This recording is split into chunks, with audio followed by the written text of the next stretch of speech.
duct for routing and organizing wire and cable panel. Wiring ducts are rigid trays typically for cables and wires within electrical enclosure. Wiring ducts along with conduit wireways and cable carriers are often used as basic components of a cable management system. Wiring ducts are generally available in two configurations. One is slotted and two is slotless. Slotted, the wiring duct has slots or fingers for easy customization and breakout.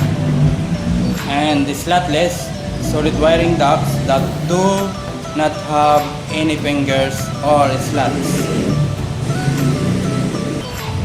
Configuration is generally determined by the duct's intended application.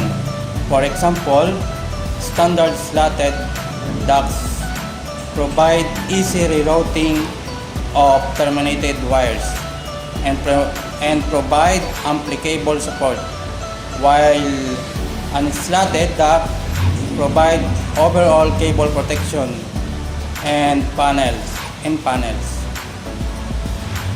where breakouts are not required and cables are infrequently accessed. Thin slotted duct allow easier cable access but offer less support than standard types.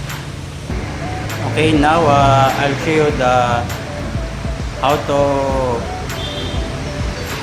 organize the wires and cable pulling.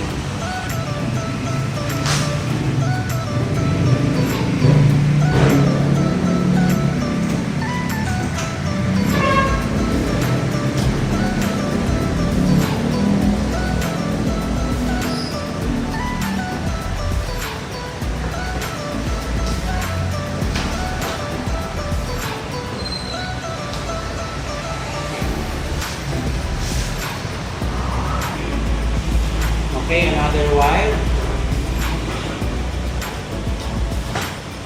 Ayusin lang natin ang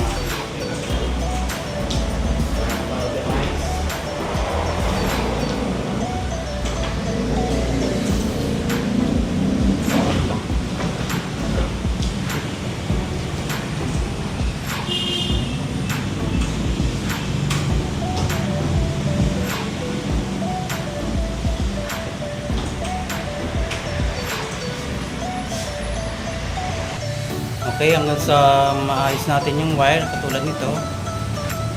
Ayan, maayos na maayos. Pwede natin lagyan ng cable tie kung gusto natin pagsapin. Pag dikit-dikitin, lalagyan natin ng cable tie. Mga baging ito, lalagyan natin ng cable tie. Okay, papakita ko naman anong purpose ng mga slotted na ito. Yan. Okay. Okay, ito yung purpose ng mga slotted o fingers. Ayan. Dito natin padadaanin yung mga wire papunta dun sa mga terminals. Gusto natin ilagay mga i-terminate natin.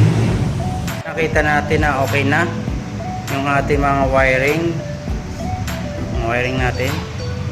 Okay, pwede na nating lagyan na ng cover. Okay, nalagyan na natin ng cover. Okay.